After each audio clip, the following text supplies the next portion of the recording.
जय हिंद। पंचायत चुनाव नहीं कराने को लेकर राज्य निर्वाचन आयोग के द्वारा फिलहाल किसी प्रकार का कोई नोटिफिकेशन नहीं जारी किया गया है कि फिलहाल चुनाव नहीं होंगे, लेकिन पंचायतों का देखभाल अब बीडीओ साहब करेंगे। पंचायत सचिव के जिम्मे नहीं होगा पंचायतों का जिम्मा। इधर बिहार के स्कूल में बहाल रसोइयों का मानदेय प्रति माह 150 रुपये बढ़ा, अब मिलेगा 1650 रुपये मानदेय। 1 अप्रैल 2021 से लागू माना जाएगा। बिहार के नियोजित शिक्षकों का बढ़ा हुआ वेतन 1 अप्रैल 2021 से मान तो होगा, लेकिन बढ़े हुए वेतन का लाभ है, यानी वेतन के साथ बढ़े हुए वेतन जोड़कर मिलने का असर अब 4 माह बाद ही संभव हो सकता है। फिलहाल नियोजित शिक्षकों को इसको लेकर करना होगा इंतजार। इधर बिहार के नियोजित शिक्षकों के कागजात जमा करने को लेकर राज्य सरकार शिक्षा विभाग अब सक्रिय हो चुका है। अब जो शिक्षक अपना सर्टिफिकेट जमा नहीं कर पाएंगे वो अपने नौकरी से हाथ धोएंगे। इधर आपको बताते चले कि सिन्हारी नरसंहार के सभी 15 आरोपी बरी। बिहार में बालू के अवैध खनन पर प्रभावी रोक के आदेश। राज्य में 14 दिनों में 60,000 से अधिक संक्रमित मरीज हुए स्वस्थ। आवास योजना के लाभुकों को बकाया भुगतान जल्द। पर्यावरण बिंद सुंदर लाल बहुगुणा का हुआ निधन। प्रदेश के कई जिले में हुई भारी बारिश, पारा लुढ़का। कारपोरेट देनदार के ग्रांटर से सभी कर्ज की वसूली होगी, सुप्रीम कोर्ट का है फैसला। घर में रहकर 90% संक्रमित दे रहे कोरोना को मौत। नमस्कार, आप इस समय देख रहे सुबह सवेरे में आपके लिए लेकर आते हैं खबरों को चुनकर, बड़ी खबरों को जो आपको जानना शायद जरूरी है। सुबह सवेरे के इस कार्यक्रम में आप तमाम लोगों का स्वागत है। खबरों में चलने से पहले आपसे निवेदन है कि अगर वीडियो पसंद आए तो लाइक ज़रूर कर देंगे। चैनल को अब तक सब्सक्राइब नहीं किए तो चैनल को सब्सक्राइब जरूर कर लेंगे। देखिए, बिहार में पंचायत चुनाव टालने की चर्चाएं इस समय तेज है। जैसा कि अब जानते हैं कि 15 जून के बाद पंचायत प्रतिनिधियों का कार्यकाल समाप्त हो जाएगा। अब इस स्थिति में चुनाव होगा या नहीं होगा, यह अभी चर्चा का ही विषय बना हुआ है। यह हम आपको कन्फर्म बता दें कि राज्य निर्वाचन आयोग के द्वारा चुनाव रद्द करने को लेकर कोई नोटिफिकेशन जारी नहीं किया गया है, लेकिन यह भी आज एक बड़ी खबर आई है कि पंचायतों का जो जिम्मा है वो बीडीओ साहब के हवाले हो जाएंगे। पंचायतों में प्रशासक का काम बीडीओ देखेंगे, पंचायत सचिव का अधिकार नहीं मिलेगा। यानी कि अगर यह स्थिति बनती है तो पंचायतों में व्यवस्था करने के लिए बीडीओ साहब वहां के प्रशासक होंगे। फिलहाल पंचायत सचिव से काम नहीं लिए जाएंगे। इधर बिहार में संक्रमित मरीजों की संख्या में लगातार कमी आती जा रही है। संक्रमण तो हो रहा है लेकिन कम हो रहा है, और इस स्थिति में मौतों की सिलसिला फिलहाल नहीं रुक पा रही है। यानी कह सकते हैं कि फिर अभी भी हम लोगों को सतर्क रहने की ज़रूरत है। आपको बता दें कि राज्य में 14 दिनों में एक सकारात्मक खबर है कि राज्य में 14 दिनों में 60,000 से अधिक संक्रमित मरीज जो हैं स्वस्थ हुए हैं। यह राहत भरी खबर है। आपको बता दें कि पिछले 5 दिनों में 28,080 संक्रमित मरीज स्वस्थ हुए हैं। बिहार में कोरोना की दूसरी लहर के दौरान 14 दिनों में 12% से अधिक कोरोना के सक्रिय मरीज स्वस्थ हो गए हैं। 6 मई को कोरोना संक्रमितों को स्वस्थ होने की दर 78.65% थी, जो कि 20 मई को बढ़कर 91.32% हो गई। इस प्रकार स्वस्थ होने वाले संक्रमित मरीजों की दर में 12.67% की वृद्धि दर्ज की गई। सक्रिय मरीजों में 60,745 मरीज 6 मई से अब तक स्वस्थ हो चुके हैं। तो यह एक राहत भरी खबर है बिहार के लिए कि बिहार में संक्रमित मरीजों की संख्या में अब कमी आ रही है। स्वस्थ भी ज़्यादा हो रहे हैं, लेकिन मौतों की सिलसिला कम नहीं हो रहा है। इधर देखिए, बालू के अवैध के लिए प्रशासन सक्रिय है, लेकिन बालू का अवैध खनन नहीं रुक रहा है। सख्ती इस पर दिखाई जा रही है। बिहार में बालू के अवैध खनन पर प्रभावी रोक के आदेश। अतिरिक्त फोर्स मांगा तो डीजीपी बोले डिमांड भेजो। यानी कि अब किसी भी प्रकार से बालू की अवैध कारोबारी को रोकने के लिए विभाग जो है अब सक्रिय है। अब खैर नहीं है अवैधकारियों के लिए जो बालू का अवैध कारोबार करते हैं।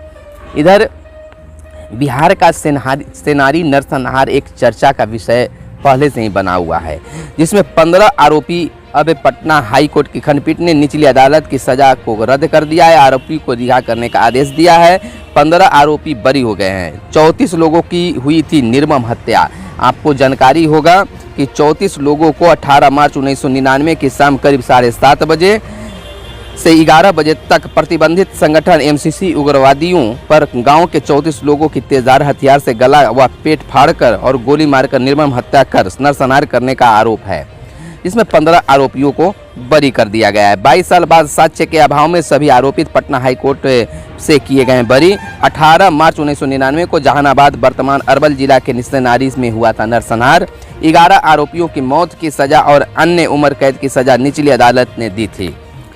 अब देखिए, तरुण तेजपाल 8 साल बाद बरी। आवास योजना के लाभुकों का बकाया भुगतान जल्द। मुख्यमंत्री नीतीश कुमार का एक बड़ा ऐलान हुआ है। मुख्यमंत्री ने प्रधानमंत्री ग्रामीण आवास योजना और मुख्यमंत्री ग्रामीण आवास योजना के लाभुकों को बकाये वेतन का जल्द भुगतान करने का निर्देश पदाधिकारियों को दिया है, ताकि आवास निर्माण का कार्य तेजी से पूरा हो सके। मुख्यमंत्री इस कोरोना काल में भी विभिन्न लोगों का, तमाम लोगों का ख्याल रख रहे हैं और जो भी योजनाएं चल रही है उसको बारी बारी से फिर से पटरी पर लाने की कोशिश कर रहे हैं। इधर दुखद खबर यह है, पर्यावरण बिंद सुंदरलाल बहुगुना नहीं रहे। पदे विभूषित और सम्मानित और प्रख्यात पर्यावरण बिंद सुंदरलाल बहुगुना शुक्रवार को निधन शुक्रवार को हो गया। वह कोरोना से संक्रमित थे। इधर प्रदेश में पिछले 2 दिनों से तेज आंधी के साथ बारिश भी हुआ, जिससे पारा जो है लुढ़क गया है। दोपहर में कई जगहों पर धूप निकलने में उमस भरी गर्मी भी दिखी। शनिवार से तापमान बढ़ने के आसार बढ़ेगी, गर्मी भी बढ़ने की संभावना है। इधर एक पॉजिटिव खबर यह भी है कि दूसरी लहर में 90% लोग अपने घरों में रहकर यानी होम आइसोलेट रहकर कोरोना को मात दे रहे हैं। यानी कि घर में भी लोग रहकर कोरोना को मात दे सकते हैं। अपनी सहूलियत के अनुसार घरों में सुरक्षित रहकर ताजे भोजन और अन्य जो घरेलू नुस्खे हैं उसको अपनाकर कोरोना को मात दे रहे हैं। यह एक बिहार के लिए एक सकारात्मक खबर है, बड़ी खबर है। दूसरी खबर की ओर चलने से पहले हम आपको फिर से कहते हैं कि अगर कोई काम नहीं हो तो घर से बाहर न निकलें। जरूरी काम अगर हो तो घर से बाहर निकलें, लेकिन डबल मास्क लगाकर 2 गज की दूरी को बरकरार रखते हुए घर से बाहर निकले। गांधी सेतु की पूर्वी लेन तय समय मार्च 2022 तक हो जाएगी चालू। इधर गेहूं खरीद में पारदर्शिता लाने के लिए 14 अफसरों को जिम्मेदारी सौंपी गई है। गेहूं की खरीद में पारदर्शिता लाएं, जिस पर 14 अफसरों को जिम्मेवारी सौंपी गई है। अब बातें कर लेते हैं कि बिहार में संक्रमण का जो दर है वो कितना प्रतिशत है।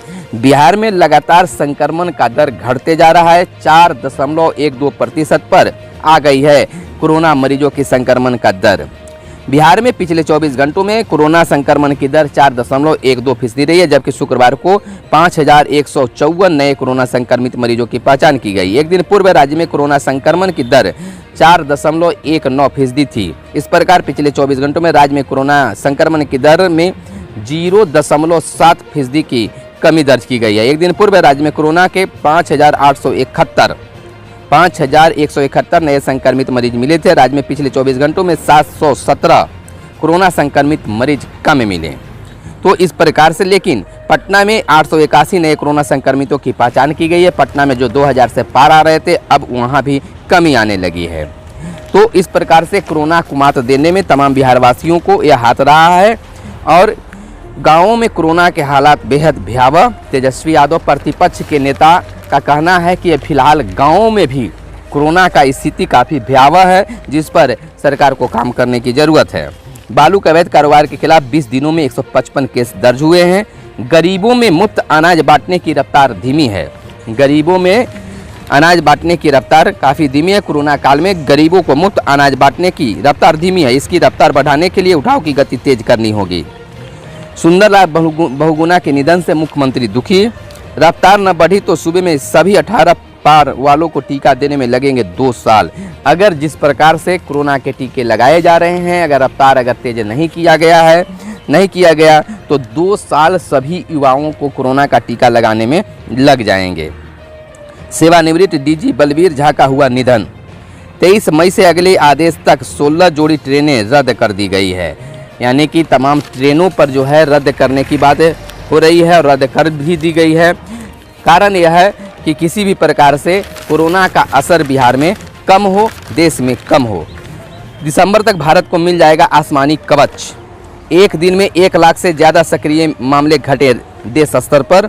नज़ीर बने कई नया तरीकों से कोरोना को मात दिया जा रहा है। कोरोना से जंग का नया मंत्र, जहां बीमार वहीं उपचार। मोदी जी का यह बड़ा बयान आया कि कोरोना से जंग का नया मंत्र है, जहां बीमार वहीं उपचार। बंगाल में गिरफ्तार मंत्री नेता घर में नज़रबंद।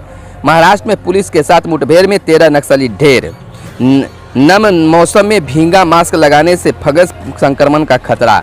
यानी कि कभी भी आप भींगे हुए मास्क का प्रयोग ना करें, जिससे फंगस जैसे ब्लैक फंगस जैसे बीमारी का आगाज हो सकता है, होने की संभावना होती है। इधर आपको बता दें कि बिहार के सरकारी स्कूलों में कार्य करने वाली, भोजन बनाने वाले जो रसोइया हैं, उनको 1500 रुपया प्रति माह मानदेय मिलता था। लेकिन बिहार सरकार मध्याह्न भोजन योजना विभाग जो है, शिक्षा विभाग के मध्याह्न भोजन योजना कार्यक्रम जो है, उसके तहत MDM जिसे कहते हैं, अब रसोइयों के वेतन में 150 रुपये का इजाफा किया गया है। यह बढ़ोतरी जो है 1 अप्रैल 2021 से ही कर दी गई है।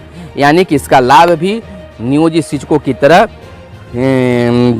रसोइयों को भी मिलेगा 1 अप्रैल 2021 से। लेकिन इसका लाभ 2-3 माह बाद मिलना शुरू हो जाएगा। हालांकि वेतन में जुड़ाव और वेतन के साथ मिलने का 2-3 महीना समय लगेगा, लेकिन लागू जो है 1 अप्रैल 2021 से हो गया है। यानी कि 1500 के जगह अब बिहार के रसोइयों को वेतन 1650 रुपये हो जाएंगे। यानी कि यह उनके लिए एक बड़ी खबर है। लेकिन फिर भी अभी रसोइया संघ का मानना है कि यह 1500 और 150 रुपया बढ़ाने से कुछ नहीं होगा।